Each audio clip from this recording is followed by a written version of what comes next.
Bismillahirrahmanirrahim. Ayo bawa harta ke surga. Dukung pembangunan sekolah Islam Mufid dengan donasi ke rekening atas nama Yayasan Muflih untuk Islam dan Dakwah. Bismillahirrahmanirrahim. Assalamualaikum warahmatullahi wabarakatuh. Alhamdulillahirabbil alamin wassalatu wassalamu ala asyrafil anbiya'i wal mursalin wa ala alihi wa ashabihi ajmain. Hadirin jamaah yang dirahmati Allah, kita bersyukur kepada Allah pada kesempatan hari ini bisa kembali melanjutkan ensiklopedi salat jilid yang pertama. Mohon maaf minggu lalu kita libur lagi dan saya berharap jamaah tidak bosan meskipun kajian ini kadang-kadang ada liburnya karena kadang-kadang mencari pengganti itu juga tidak mudah. Dan sebelum kita mulai kajian, coba lihat kanan kiri, kalau tidak kenal, coba kenalan.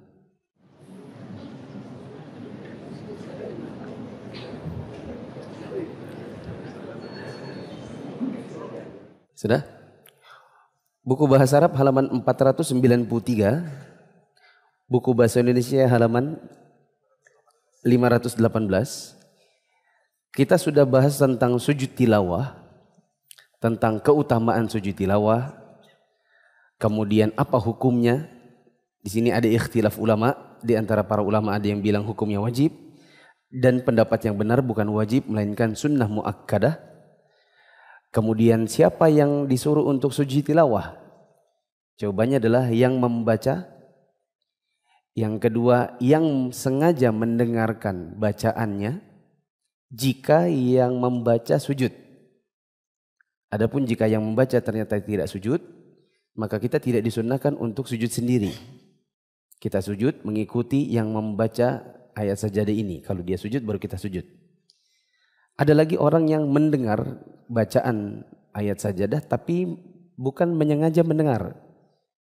Saya pernah contohkan minggu lalu, ada orang mampir sholat asar, di dalam masjid ada TPA, lalu ada yang setoran bacaan, pas kebetulan yang dibaca adalah ayat sajadah. Maka yang masuk untuk sholat asar tidak menyengaja untuk mendengar, maka dia sujud boleh, enggak juga enggak apa-apa. Penekanannya tidak seperti guru TPA yang sedang menyimak bacaan. Ya, ibaratnya, saya ulang sekali lagi, ibaratnya di dalam masjid itu ada TPA, ada anak santri yang sedang setoran bacaan, berarti dia qori. Ada guru TPA-nya yang menyimak bacaannya, dia disebut dengan mustami'. Dan ada orang yang sepintas lalu masuk dalam masjid lalu mendengar, itu namanya sami'. Yang disunahkan untuk sujud tilawah saat adanya ayat sajadah ini adalah yang membaca, yang sengaja mendengar alias mustami', dan juga sami', tetapi penekannya tidak seperti mustami'. Sedangkan mustami' dan sami' tidak sujud kalau qori'nya tidak sujud. Baru sujud kalau qori'nya sujud. Di dalam Al-Quran ada 14 atau 15 tempat. Ada ikhtilaf ulama.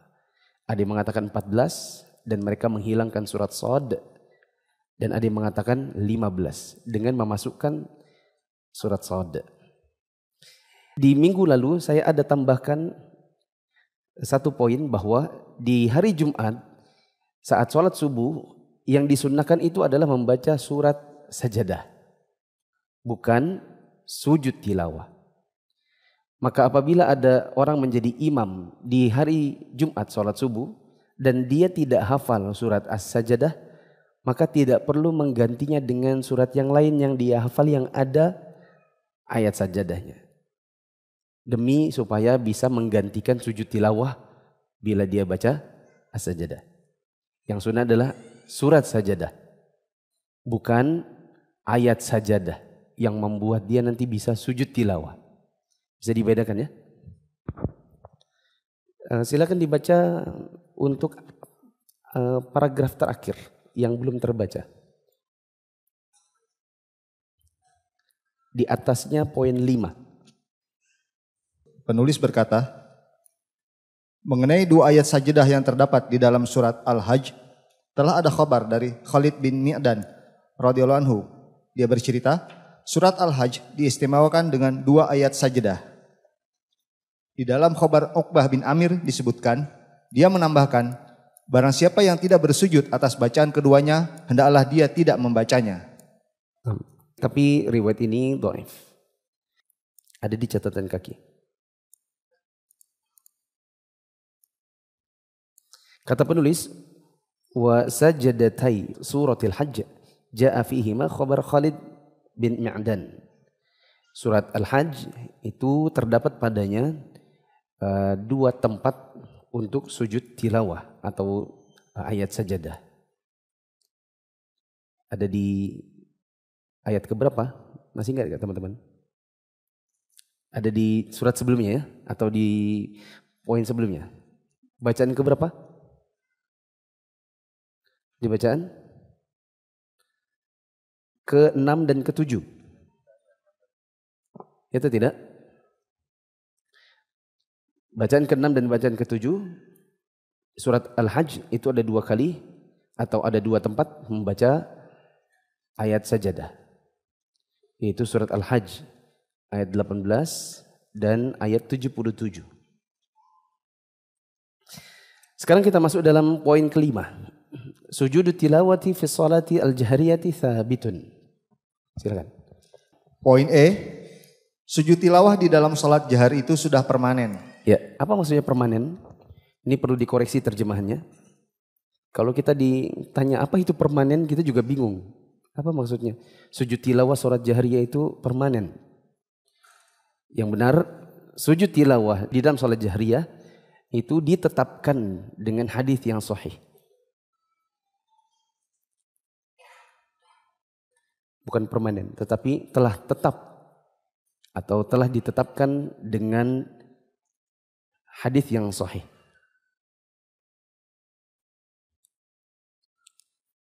Apa hadisnya? Hal tersebut didasarkan pada hadis Abu Hurairah radhiyallahu anhu, bahwasanya dia pernah mengerjakan salat Isya dengan para sahabatnya, lalu dia membaca idza sama'un syaqqat. Kemudian dia bersujud. Maka ditanyakan kepadanya, sujud apa ini? Dia menjawab, aku pernah melakukan sujud karenanya di belakang Abu Qasim, maksudnya Rasulullah SAW. Dan aku akan terus bersujud karenanya sampai aku menemuinya. Ya. Telah tetap berdasarkan hadis-hadis yang sahih. Bahwa di dalam sholat jahriyah, sholat yang suaranya dikeraskan, ya, imamnya membaca dengan suara yang didengar oleh makmum, ada yang namanya sujud tilawah. Dan insya Allah ini kalau di negeri kita insya Allah masyhur. Kecuali memang orangnya jarang belajar, itu yang tidak tahu. Saya pernah satu kali sholat subuh di Samarinda. Sholat subuh hari Jumat. Maklum kalau di sholat subuh biasanya hari Jumat ada baca surat sajadah. Maka seolah-olah ada 3 kali sujud. Sujud di tengah rakaat 1, sujudnya rakaat 1, dan sujud rakaat 2, betul? Keluar dari masjid, maka ada yang komentar, baru kali ini seumur hidup saya sholat subuh 3 rakaat, katanya.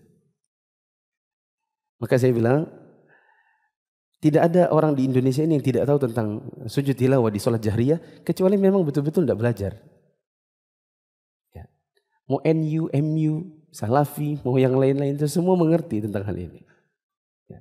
Lepas dari mereka kalau membuka pengajian, membuka acara pakai Al-Fatihah, pakai tidak pakai, itu beda. Tapi mereka bersepakat soal sujud tilawah. Maka kalau ada yang tidak tahu, betul-betul awam berarti.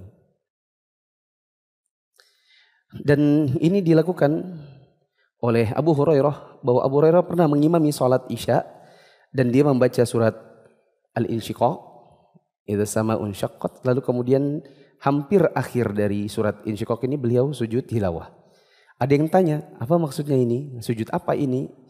Maka Abu Hurairah mengatakan, sajadtu fiha khalfa Abil Qasim sallallahu alaihi wasallam fala azalu asjudu fiha hatta alqah.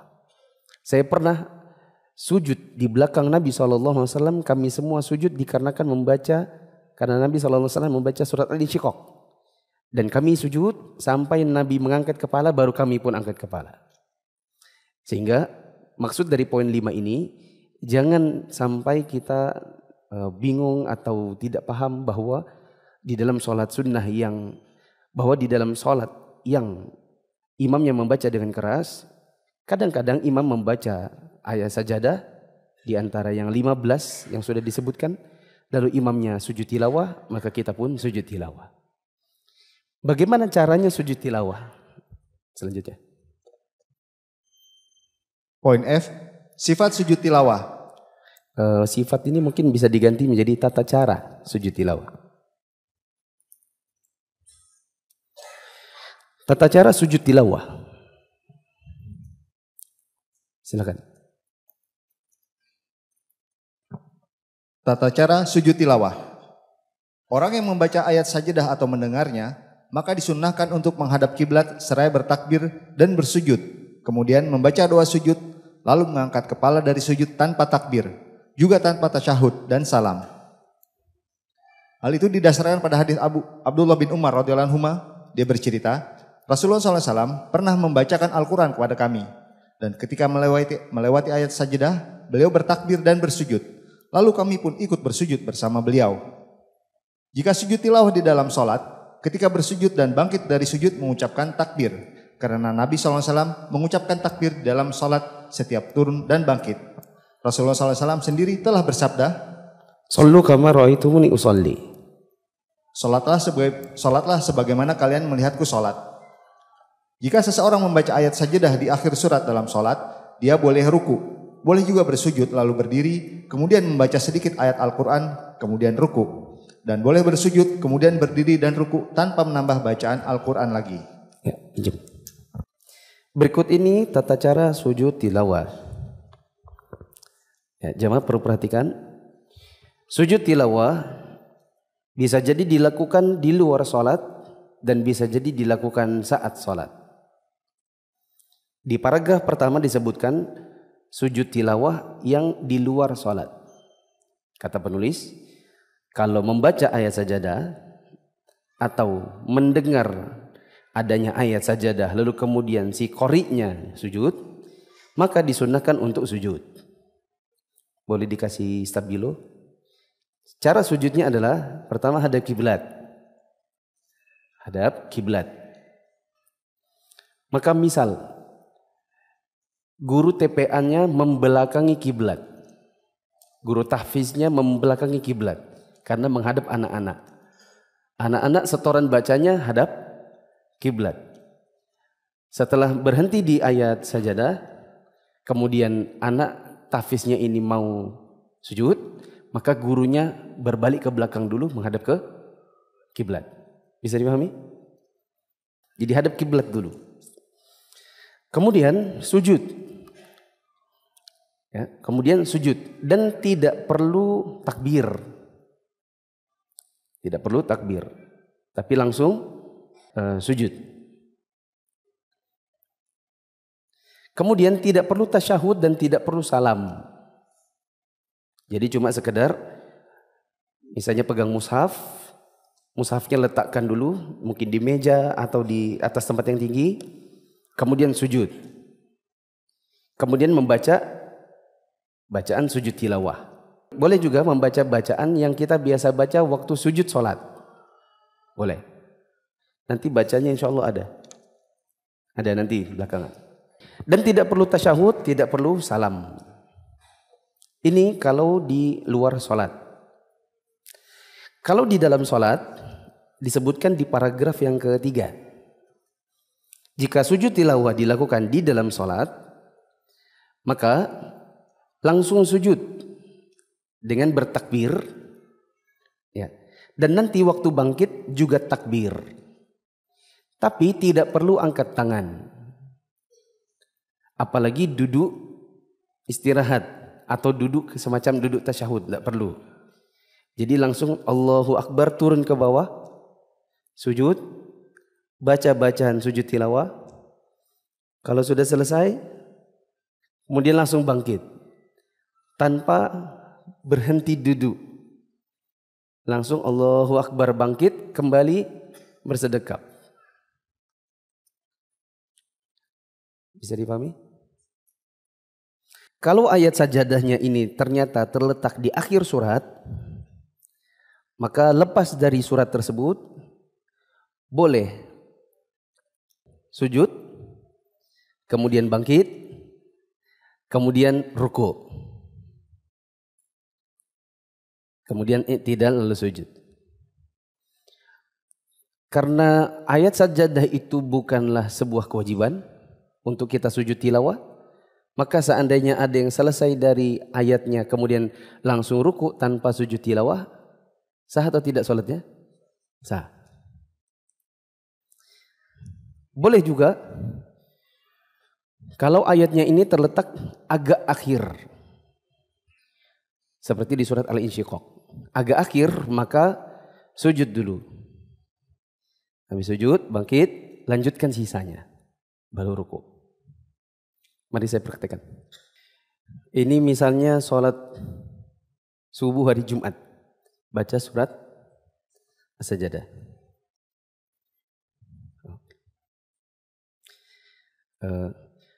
Alif Lam Mim Tanzilul Kitabi la raiba fihi mir Rabbil Alamin. Terus sampai datang ayat sajadahnya. Innama yu'minu bi ayatina alladhina idza dzukiru biha kharru sujjada wa sabbahu bihamdi rabbihim wa hum la yastakbirun. Tidak perlu angkat tangan, karena kita bukan mau ruku, tapi langsung sujud. Allahu Akbar. Sujud. Terus baca. Boleh baca bacaan sujud. Subhana rabbiyal a'la, subhana rabbiyal a'la, subhana rabbiyal a'la. Boleh juga bacaan sujud tilawah. Sajada wajhiya lilladzi khalaqahu wa sawwarahu wa syaqqa sam'ahu wa basarahu bihaulihi wa quwwatihi tabarakallahu ahsanul khaliqin. Allahu Akbar. Langsung berdiri. Jangan berhenti duduk. Jangan berhenti duduk seperti ini. Allahu Akbar. Duduk dulu nih, baru bangkit lagi. Kita tidak ada duduk istirahat. Kita bukan dari sujud menuju ke rakaat baru, bukan. Bisa dipahami? Ini ganti rakaat yang bacaan sujud tilawahnya itu di akhir. Contohnya apa? Al-Alaq. Iqra' bismi rabbikal ladzi khalaq. Khalaqal insana min 'alaq. Seterusnya sampai kalla la tuti'hu wasjud waqtarib. Ini kan ayat sajadah. Kalau mau sujud tilawah berarti langsung sujud. Allahu Akbar tanpa takbir. Sajada wajhiya lilladzi khalaqahu wa sawwarahu wa syaqqa sam'ahu wa basarahu bihaulihi wa quwwatihi tabarakallahu ahsanul khaliqin. Allahu Akbar tanpa duduk, langsung berdiri. Karena ayatnya habis, berarti sekarang rukuk. Allahu Akbar. Rukuk. Sami Allahu liman hamidah, dan sampai selesai. Kalau seandainya ayatnya udah hampir akhir, contohnya Al-Insyiqaq. Idza samaa'u syaqqat wa adzinat li rabbiha wa huqqat. Dan seterusnya sampai wa idza quri'a 'alaihimul qur'anu la yasjudun. Langsung Allahu Akbar. Skip bacanya, langsung aja. Allahu Akbar. Masih ada kelanjutannya kan? Apa kelanjutannya? Balil ladzina kafaru yukadzibun wallahu a'lamu bima yu'un fabashshirhum bi'adzabin alim. Terus sampai selesai. Lalu ruku, bangkit dan seterusnya. Bisa dipahami? Adapun kayak guru, ini muridnya. Nah, gurunya kan? Hah? Ya ini muridnya. Ini gurunya, setoran bacaan. Oh, apa tadi? Wa idza quri'a 'alaihimul Qur'anu la yasjudun. Terus sujud tilawah. Ini gurunya sujud tilawah enggak? Tergantung. Kalau qorinya sujud, baru dia sujud. Qorinya mau sujud, maka gurunya balik dulu ke kiblat. Sudah, lanjut. Balil ladzina kafaru yukadzibun. Begitu ya. Saya sering perhatikan sebagian orang ketika sujud tilawah, menuju sujud itu, dia takbir dulu, angkat tangan. Yang benar takbir saja, tanpa angkat tangan. Begitu juga saya perhatikan sebagian orang ketika bangkit dari sujud, menuju ke berdiri lagi, mereka duduk, seperti duduk di antara dua sujud. Padahal yang benar langsung berdiri, tanpa duduk. Dan saya lebih sering lagi melihat, imamnya sujud tilawah, dia ruku. Nah, ini lebih sering lagi. Gitu. Sehingga kadang-kadang sebagian imam ada yang sampai membuat pengumuman sebelum sholat. Ini adalah hari Jumat, saya akan membaca surat As-Sajdah, nanti ada sujud tilawah. Supaya tidak ada yang kecele. Saking sering banyaknya yang kecele. Begitu. Lanjut ya. Ad-du'a'u fi sujudi tilawah. Poin G, doa dalam sujud tilawah. Seorang muslim berdoa seperti doanya di dalam sujud salat. Kata penulis, yad'u bimithli du'aihi fi sujudis salah. Yang dibaca saat seseorang sujud tilawah sama seperti sujud salat.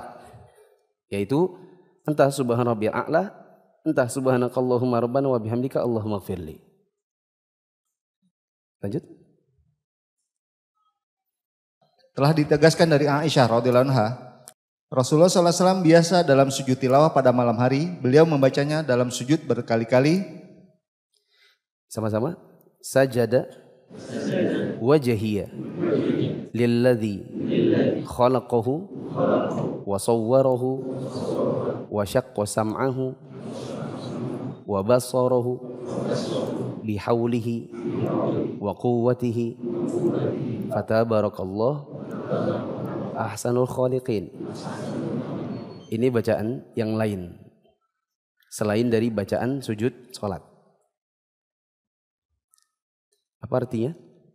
Artinya, wajahku bersujud kepada Zat yang telah menciptakannya dan membentuknya, yang membuka pendengaran dan pandangannya dengan daya dan kekuatannya. Maha suci Allah, Zat sebaik-baik pencipta. Lanjut. Dari Ibnu Abbas radhiyallahu anhu, dia bercerita, ada seseorang yang datang kepada Nabi SAW, lalu dia berkata, wahai Rasulullah, sesungguhnya tadi malam aku bermimpi, layaknya orang bermimpi. Seakan-akan aku sholat di akar sebatang pohon.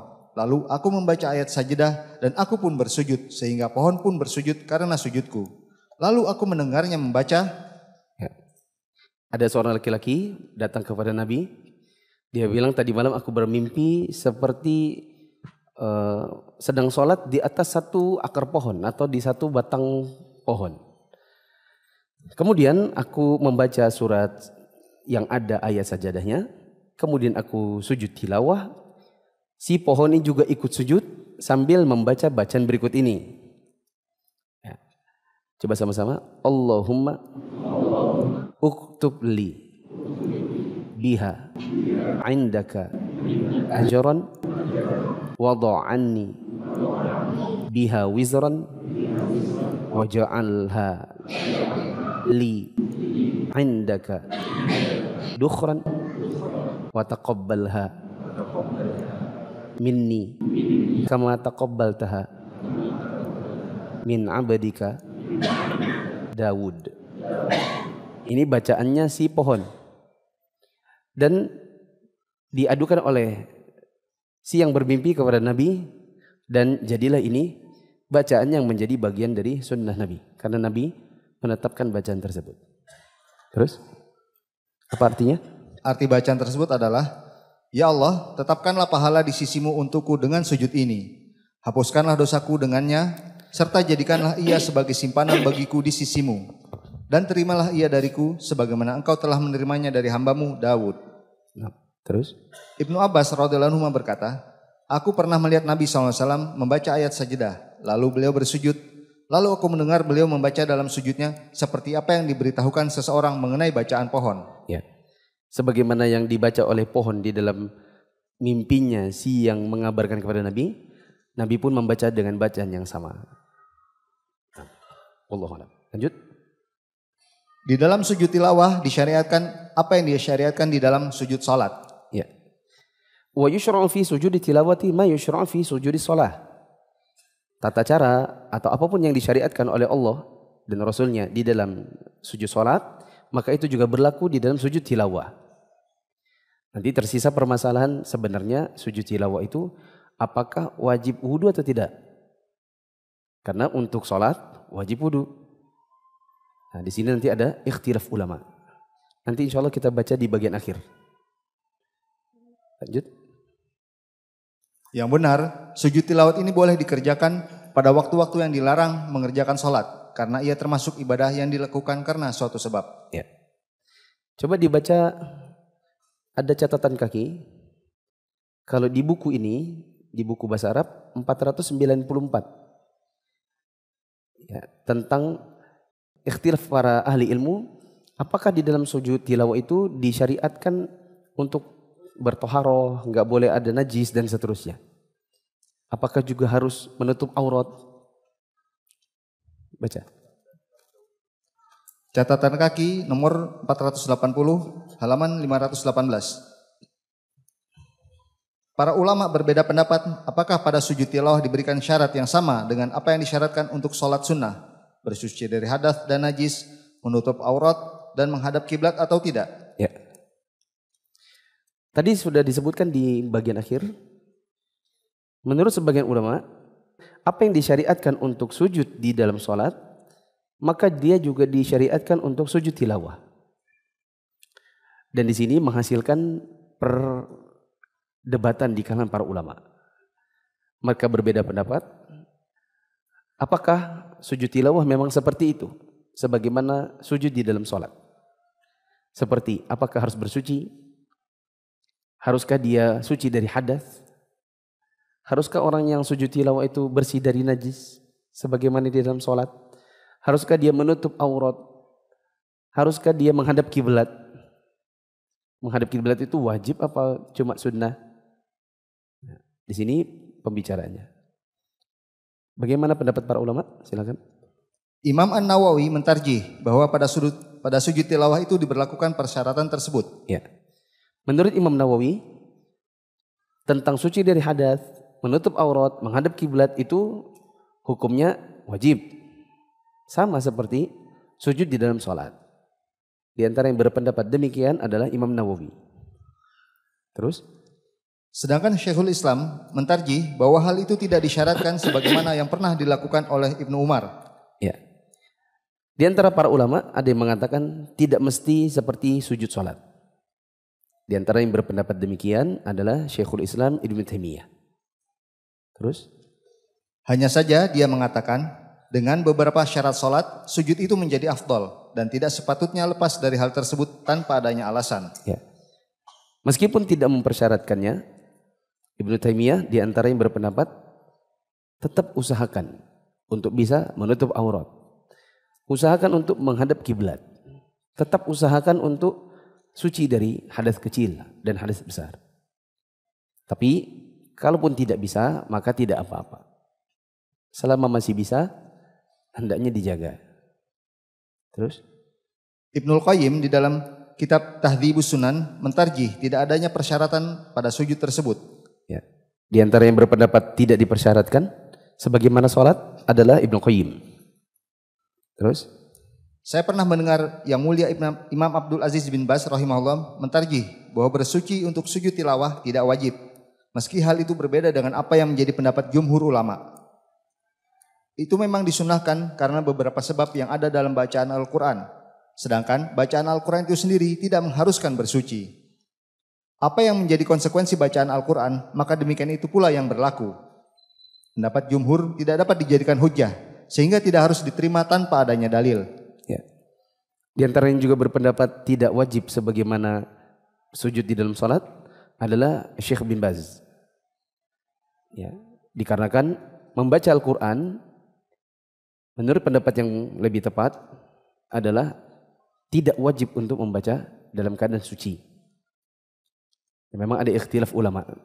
Sudah berlalu pembahasan ini waktu kita bahas tentang wudu untuk baca Quran itu wajib atau bukan wajib.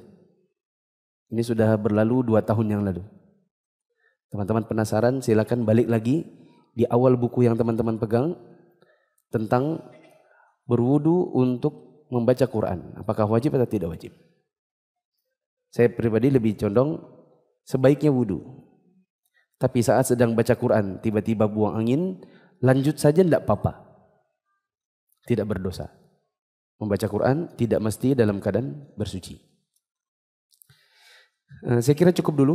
Kita selesai dari bab sujud tilawah. Sekarang masuk dalam sujud syukur. Silakan. Poin ke-7, sujud syukur. Sujud syukur disunahkan pada saat mendapatkan kenikmatan baru atau berhasil mencegah penderitaan yang sudah muncul sebabnya sehingga orang muslim selamat darinya. Ya. Apa itu sujud syukur? Sujud syukur adalah sujud yang disunahkan manakala seseorang mendapatkan nikmat. Boleh dicatat dekat situ? Yaitu nikmat yang baru. Nikmat yang baru. Bukan nikmat yang selalu ada. Sebagian ulama menganggap bid'ah sujud syukur untuk nikmat yang selalu ada. Karena sujud syukur tidak pernah dikerjakan oleh Nabi SAW kecuali hanya untuk nikmat yang baru datang. Nikmat yang datang spontan. Itu yang pernah dikerjakan Nabi. Adapun Nabi tiap hari sujud syukur. Padahal nikmat ini datang terus menerus, tidak ada. Contoh, saya dapati sebagian orang setelah selesai sholat zuhur sujud syukur. Pernah lihat enggak? Atau setelah ba'diyah zuhur, sebelum bangkit, dia sujud dulu. Ini saya praktekin. Ini duduk tahiyat akhir ba'diyah zuhur. Innaka hamidum majid. Assalamualaikum warahmatullahi wabarakatuh. Assalamualaikum warahmatullahi wabarakatuh. Alhamdulillahirabbil alamin. Allahu akbar. Allahu akbar. Ambil tas, pergi. Pernah lihat? Banyak orang seperti itu. Para ulama membid'ahkan sujud syukur yang seperti ini. Menjadi rutinitas setiap hari, padahal kalau ditanya, kenapa Anda sujud syukur? Dan saya pernah melakukan itu kepada teman saya. Waktu kami masih di kampus dulu. Ada teman baru masuk asrama. Anaknya baik sih. Tapi dia sering melakukan hal-hal yang saya pribadi belum pernah ketemu. Saya perhatikan setiap ba'diyah zuhur mesti sujud 1 kali. Nah, saya tidak tahu dia sujud apa, makanya saya tanya suatu hari. Aku mau tanya, kamu sujud apa sih? Setiap zuhur itu aku lihat kamu mesti sujud sebelum bangkit berdiri. Dia bilang sujud syukur. Oh, sujud syukur. Syukur kenapa? Syukur hari ini masih bisa hidup, hari ini masih bisa sholat zuhur, masih bisa ibadah. Jadi saya sujud syukur, saya bersyukur kepada Allah. Oh gitu. Dalam keadaan waktu itu saya juga masih baru belajar, belum ngerti. Sampai kita dapati, mulai kajian sunnah, kemudian bertanya kepada ustadz-ustadz. Kata mereka, dan juga sebagaimana kata para ulama, tidak berlaku namanya sujud syukur untuk ibadah yang ada terus menerus. Makanya tidak ada Nabi pagi-pagi bangun pagi sujud syukur karena punya mata, punya hidung, punya telinga. Nanti Nabi sujud syukur lagi karena baru saja makan malam, makan siang. Nabi sujud syukur karena baru saja berhubungan dengan istrinya karena masih punya istri. Nabi sujud syukur karena Nabi sujud syukur terus nanti. Ya atau tidak? Ya. Dan tidak pernah diriwayatkan demikian dari Nabi SAW maupun para sahabat. Jadi sujud syukur itu kapan? Jawabannya di sini. Mustahabun 'inda tajaddudin ni'am. dilakukan manakala ada nikmat-nikmat baru yang datang spontan. Maka tidak ada habis sholat zuhur mesti sujud syukur, habis sholat maghrib mesti sujud syukur. Kalau begitu nanti jadi banyak sujud syukurnya. Kalau ada yang bilang, ya tidak apa-apa dong, bagus lagi banyak sujud syukur. Maka kita jawab, bila memang itu bagus menurut Allah dan Rasulnya, maka Nabi akan mendahulu kita dalam melakukannya. Tiap hari Nabi akan sujud syukur berulang kali. Dan itu tidak pernah diriwayatkan dari Nabi SAW. Ya. Jadi kapan? Spontanitas manakala ada hal-hal yang membuat kita senang. Seperti seseorang diberitahukan, kamu diberi ini umroh gratis sama bos. Oh ya? Iya, ini baru diumumkan, keluar namamu, kamu yang keluar umroh gratis. Sujud syukur. Spontan. Karena ada nikmat baru. Pernah terjadi di kalangan Nabi SAW dengan para sahabatnya kejadian-kejadian di mana mereka sujud syukur. Sekali lagi, tapi tidak ada mereka sujud syukur, pagi sujud syukur karena punya mata, 5 menit lagi sujud syukur karena baru sarapan, 5 menit lagi sujud syukur lagi karena punya unta, sujud syukur lagi, sujud syukur lagi, sujud syukur lagi. Sebagaimana yang dirutinkan sebagian orang setelah sholat ba'diyah zuhur. Ya. Dulu saya pernah juga melakukan itu. Karena menganggap itu bagus. Sampai akhirnya kita belajar tentang sunnah bahwa tidak ada namanya ibadah kecuali yang dicontohkan Nabi. Lanjut, baca. Hal itu didasarkan pada hadis Abu Bakrah radhiyallahu anhu dari Nabi SAW, bahwasanya jika beliau mendapatkan sesuatu yang menggembirakan beliau atau yang membuat beliau senang karenanya, beliau menyungkurkan diri seraya bersujud sebagai rasa syukur kepada Allah yang Maha Suci lagi Maha Tinggi. Ya. Diriwayatkan dari Abu Bakrah, salah seorang sahabat Nabi, dia berkata tentang Nabi SAW, annahu kana idza atahu amrun yasurruhu au yusarru bihi kharra sajidan. Syukran lillahi tabarakallahu ta'ala. Adalah Nabi SAW apabila datang suatu perkara yang tiba-tiba membuat beliau senang, atau yang dengan itu beliau senang mendengarnya tentang orang lain, maka beliau pun sungkur, ya, menyungkur untuk sujud dalam rangka bersyukur kepada Allah. Jadi kapan dilakukannya sujud syukur? Kalau datang sesuatu yang menyenangkan, nikmat yang datang baru. Bukan sebagaimana yang tadi kita contohkan, sujud syukur rutin setiap habis zuhur karena baru saja bisa melaksanakan sholat. Itu memang nikmat yang datang tiap hari seperti itu. Allahu Akbar, Allahu Akbar, Allahu Akbar, Allahu Akbar. Asyhadu an la ilaha illallah.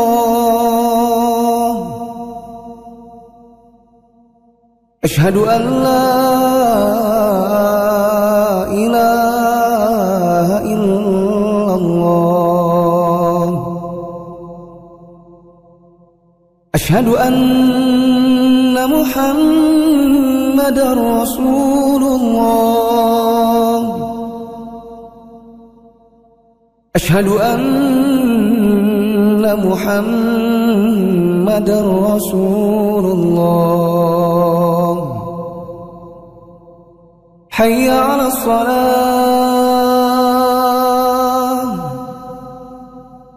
Hayya 'alas salah. Hayya 'alal falah.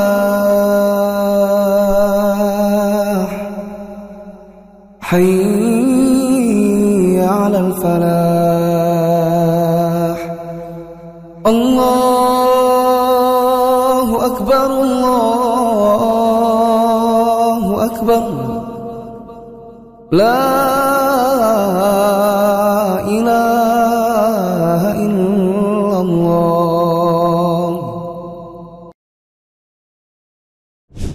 Berikut ini ada beberapa riwayat yang menjelaskan tentang kejadian-kejadian sujud syukur yang dilakukan oleh Nabi atau para sahabat. Dan sekali lagi ini semua kejadian spontanitas, insidental, bukan rutinitas. Silakan. Dari Abdurrahman bin Auf radhiyallahu anhu, dia bercerita, Nabi pernah bersujud, lalu beliau memanjangkannya, kemudian mengangkat kepalanya seraya bersabda, Ya, Nabi pernah sujud. Sujud apa ini? Sujud syukur.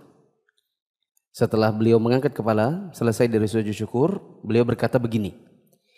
Inna Jibril alaihi salam atani fabasharani faqal inna Allah azza wa jalla yaqul man shalla alayka shallaitu alayhi wa man sallama alayka sallamtu alayhi fasajadtu lillahi azza wa jalla syukran. Artinya, sesungguhnya Jibril alaihissalam telah mendatangiku dan menyampaikan kabar gembira kepadaku. Dia berkata, sesungguhnya Allah azza wa jalla telah berfirman, barang siapa yang bersalawat atas dirimu, maka aku akan bersalawat atas dirinya. Dan barang siapa memberi salam kepadamu, maka aku akan memberikan salam kepadanya. Aku pun bersujud kepada Allah azza wa jalla sebagai rasa syukur. Ya. Nabi sujud syukur. Kenapa? Karena ada berita gembira. Apa berita gembiranya? Allah berfirman, siapa yang salawat kepada Nabi, maka Allah salawat kepadanya. Siapa yang memberi salam kepada Nabi, Allah pun memberikan keselamatan untuknya. Maka Nabi sujud syukur karena berita gembira ini. Lanjut. Dari Al-Bara bin Azib radhiyallahu anhu, bahwa Nabi SAW pernah mengutus Ali ke Yaman. Dia bercerita, lalu Ali mengirimkan surat memberitahukan keislaman penduduk di sana. Setelah Rasulullah SAW membaca surat itu, beliau langsung menyungkurkan diri bersujud sebagai rasa syukur kepada Allah yang Maha Tinggi atas hal tersebut. Nabi pernah sujud syukur. Kenapa? Nabi utus Ali untuk pergi ke Yaman dan berdakwah. Kemudian Ali membuat surat kepada Nabi, dikirimkan yang isinya adalah kabar gembira. Apa isinya? Bahwa para penduduk Yaman banyak yang masuk Islam. Nabi sujud syukur kayak gitu. Nabi sujud syukur karena berita yang menggembirakan ini. Terus? Ka'ab bin Malik radhiyallahu anhu pernah bersujud pada saat mendengar suara pembawa berita yang memberitahukan ampunan Allah atas dirinya. Nah, Ka'ab bin Malik pernah tidak ikut perang bersama sahabatnya yang lain. Ya, Nabi ajak orang untuk memboikot Ka'ab dan teman-temannya. Karena khawatir Ka'ab ini munafik. Biasanya yang tidak ikut perang itu siapa? Orang-orang munafik. Ya, Ka'ab juga tidak merasa dia munafik, tapi ya gimana, kemarin ya intinya tidak ikut perang. Ya, lalu mereka bertaubat kepada Allah, Ka'ab dan teman-temannya. Muncul akhirnya suara yang memberitahukan kepada mereka bahwa Allah menerima taubat mereka. Suara yang menggembirakan ini membuat Ka'ab sujud syukur. Ya, terus? Ali bin Abi Thalib radhiyallahu anhu juga pernah bersujud sebagai rasa syukur kepada Allah ketika mendapatkan Athadiyah, nama seorang pimpinan Khawarij, di tengah-tengah orang yang terbunuh oleh orang-orang Khawarij. Nah, Ali bin Abi Thalib juga pernah sujud syukur. Kenapa dia sujud? Ada dapat kabar gembira bahwa salah satu pentolan Khawarij yang namanya Athadiyah, dia dinamakan demikian karena ada di bagian tubuhnya yang mirip seperti puting susu wanita. Kalau warnanya kehitaman itu kita bilang kutil ya. Tapi kutilnya besar. Ya. Nama aslinya Dzu Sadiyah ini adalah Hurqus. Hurqus bin Zuhair al-Bajali. Tapi dia lebih dikenal sebagai Dzu Athadiyah. Yaitu orang yang punya pada bagian tubuhnya yang mirip seperti puting susu. Ya, mungkin ada orang punya toilet besar, jadi kayak pentil gitu. Dan dia ini adalah pentolan Khawarij. Ketika didapati bahwa dia meninggal dalam peperangan, maka Ali bin Abi Thalib sujud syukur. Saya pernah sujud syukur ketika mendengar salah satu pentolan Syiahnya Indonesia mati. Kita sujud syukur. Nanti kalau ada pentolan liberal di Indonesia mati, sujud syukur. Kalau ada pentolan orang yang lagi viral itu mati, kita sujud syukur. Kalau dia belum taubat. Ya. Lanjut. Yang benar, sujud syukur ini sama seperti sujud tilawah yang tidak disyaratkan padanya apa yang disyaratkan dalam sholat. Di dalam hadis-hadis tidak ada hal yang menunjukkan adanya takbir di dalam sujud syukur. Iya. Menurut pendapat yang benar, sujud tilawah, sujud syukur itu dua-duanya tidak dipersyaratkan sebagaimana sujud untuk sholat. Tidak wajib. Tapi apabila ada orang sujud tilawah dalam keadaan bersuci terlebih dahulu, maka itu lebih baik. Tapi bila pun tidak apa-apa. Sama halnya sujud syukur. Dan tidak ada takbirnya. Misalnya kita lagi nelpon. Waalaikumsalam, ya. Dapat umroh gratis. Saya, alhamdulillah. Ya sudah ya, assalamualaikum. Matiin, langsung sujud. Tidak usah takbir. Allahu Akbar. Allahu Akbar. Antum bukan mau sholat. Antum cuma mau sujud syukur. Wallahu a'lam bishawab. Ada pertanyaan? 1, 2. Oke, 2.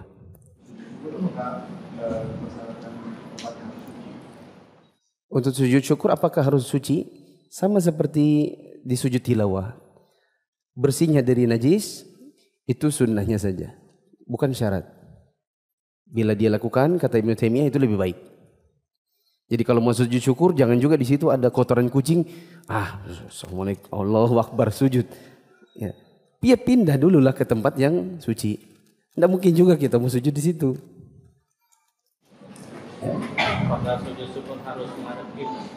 Apakah sujud syukur harus menghadap kiblat? Sama seperti sujud tilawah. Apa itu tadi? Pendapat yang benar tidak dipersyaratkan harus seperti sholat. Sujud sholat harus hadap kiblat. Sujud syukur, sujud tilawah, kalau bisa hadap kiblat lebih bagus. Kalaupun tidak apa-apa.